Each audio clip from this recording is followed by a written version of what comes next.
Hey everybody, Frugal Farmer here. Got a memory on driver's education. I took driver's ed when I was about 14. I already knew how to drive and was driving farm equipment and everything, and I had to take driver's ed to get my permit where I could get my license. Well, we took it under Mr. Reuben Dixon, and Mr. Reuben Dixon was eventually my study hall teacher in high school, but before that he was my driver's ed instructor.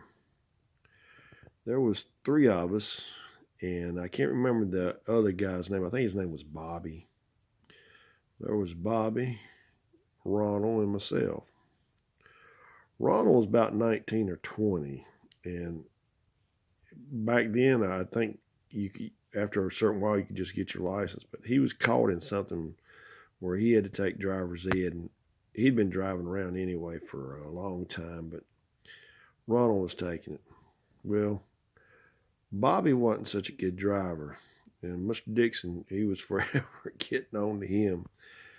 They taught us how to parallel park and just navigate highway traffic.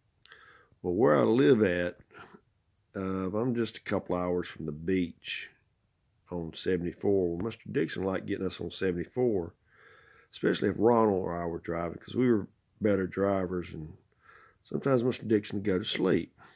Well, we were heading east toward the beach, and normally we wouldn't get that far. We'd only drive like 15-20 minutes on that road, unless Mr. Dixon fell asleep, which he generally did when Ronald and I were driving. And he had a brake over there he could use on his side. Well, we were driving down, and Mr. Dixon fell asleep, and Ronald would look at me in the mirror and be grinning, and I'd be kind of grinning in the back seat too. Well, we got down the road a ways, and it was 2-lane then, so now it's all 4-lane going to Wilmington, North Carolina. Well, Mr. Dixon kind of shake himself awake, and he'd say, "Where are we at?" And Ronald would say, "Well, I think we got a couple more miles. We'll be down at the beach." So I'd pipe in. I said, "Well, can we eat seafood?" So he'd start pumping that brake, telling us, turn around, like that was going to get us back faster if we actually were. But Ronald would be grinning. He'd get the car and get turned around, and finally Mr. Dixon would get hold of his senses and figure out where we were at. And so, "We ain't nowhere near the beach." And he'd be pushing on Ronald on his shoulder. And, "What's the matter with you, boy?" And Ronald said, "Well, sir, I don't know this road that well." And I'd still be wanting to go eat seafood. And he'd, "Hush, we ain't nowhere near the beach. You ain't eating no seafood. We ain't stopping nowhere." And he'd get,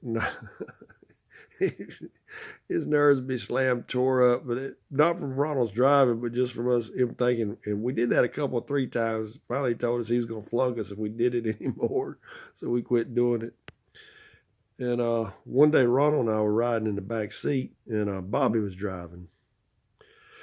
Well, I was rode behind Mr. Dixon on the passenger side, because I figured if we got to a head-on collision, my chances of surviving were somewhat better if I was over on that side.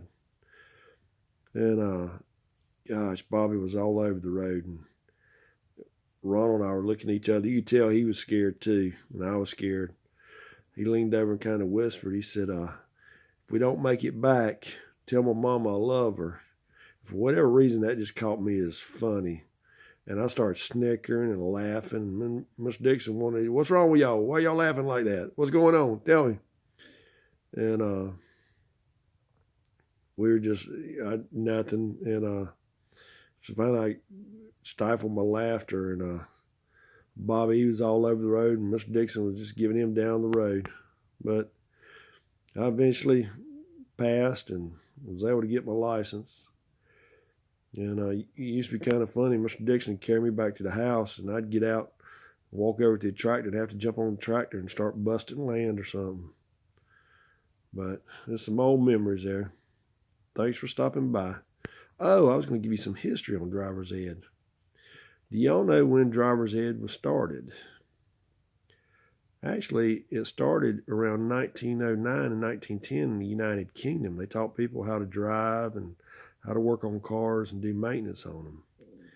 It was in 1934 that it was started in Pennsylvania by a guy named Amos Neihart, and it evolved from all that. Thanks for stopping by. Come back again when you will. Share, comment, like. Hit that subscribe button. God bless.